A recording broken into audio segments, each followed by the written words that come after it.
prairie grass. We're using other strategies. How long before our automobiles are off of gasoline and oil and using something like an alternative fuel? Well, I think that if we decided right now that we were going to make the kind of investment I've proposed, $150 billion over 10 years, then I think at the end of the decade we could have a auto industry that has significantly reduced our consumption of oil by as much as 35–40%.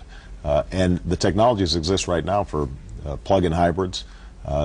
We should continue to investigate the possibilities of electric cars.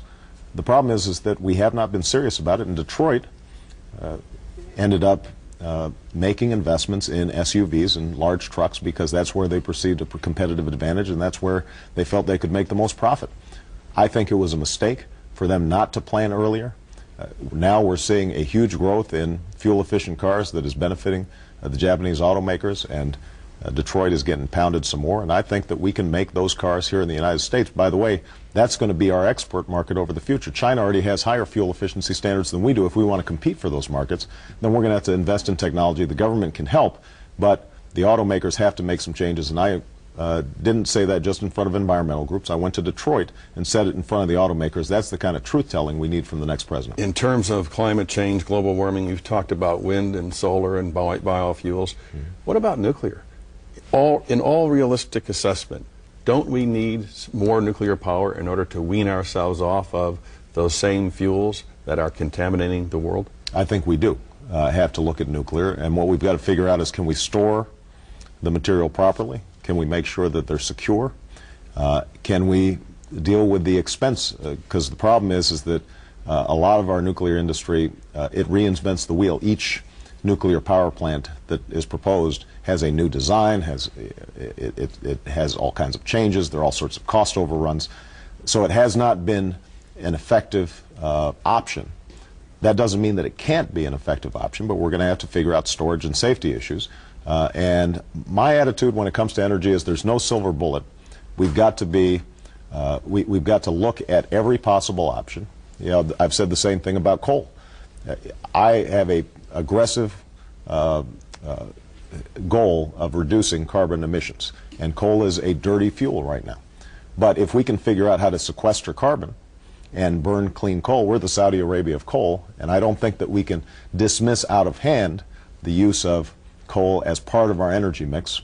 What we are going to have to understand, though, is that global warming is real, it is serious, and that whatever options we come up with, if they are not addressing the fact that the planet is getting warmer, then we are failing not just this generation, but future generations. We're going to take a quick break and come back and talk about some foreign and defense policy issues. More of our conversation with Barack Obama, Democratic candidate for president. We're live from Indianapolis, Indiana, the site of Tuesday's primary.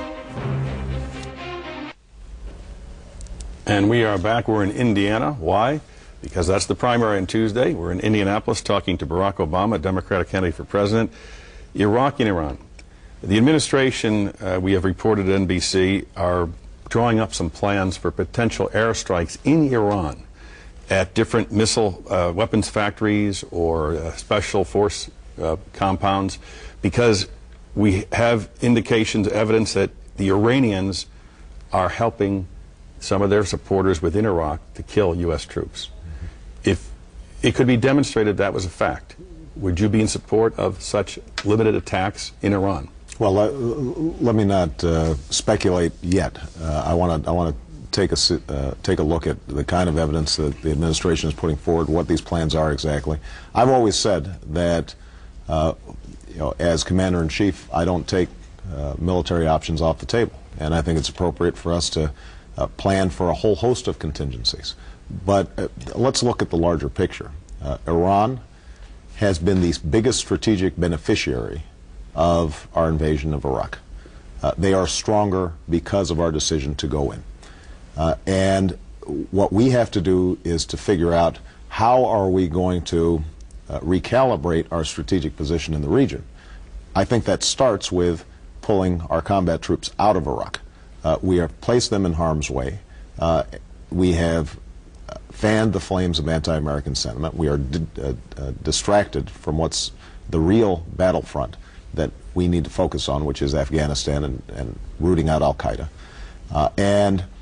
If we put forward a plan where we are not going to be a permanent occupier in Iraq, and we force the Iraqis to stand up and negotiate and come to a compromise that includes, by the way, a regional discussion with Iran, with Syria, as well as Saudi Arabia, Jordan, Turkey, and the other regional powers, then I think we are going to be in a better posture to deal with the long-term threat of Iran, and particularly its development of nuclear weapons.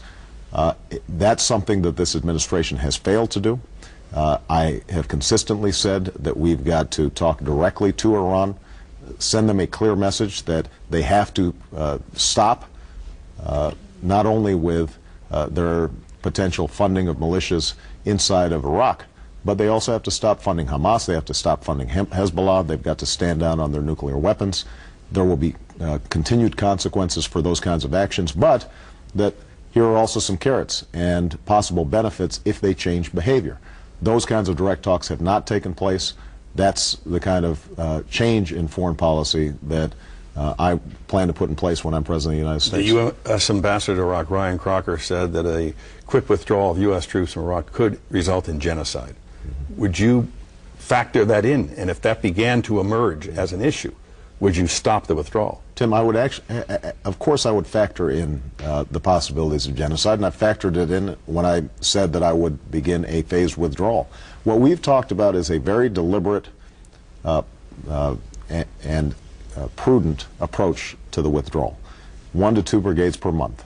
At that pace, it would take about 16 months. Assuming that George Bush is not going to lower troop levels before the next president takes office, we're talking about potentially 2 years away.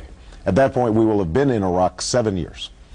If we cannot get the Iraqis to stand up in 7 years, we're not going to get them to stand up in 14 or 28 or 56 years. And the danger we've got is that with our military overstretched, with acknowledgement by our own Army officials that we don't have a strategic reserve right now to deal with other problems. We can't get more troops into Afghanistan. We're having trouble leveraging NATO to send in more troops into Afghanistan to deal with a growing Taliban and Al-Qaeda threat. That unless we change postures in a deliberate fashion, our overall strategic posture in the region is going to be weaker. Now, I have said that even as we're withdrawing, we are going to continue to partner with the Iraqi government to train their military. We're going to continue to partner with them on humanitarian issues.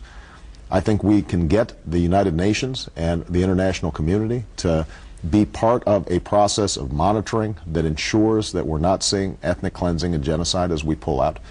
But what we can't do is sustain a long-term occupation in Iraq and expect to be able to deal with the other threats that exist in that neighborhood. Hillary Clinton was asked about if Iran launched a nuclear attack against Israel.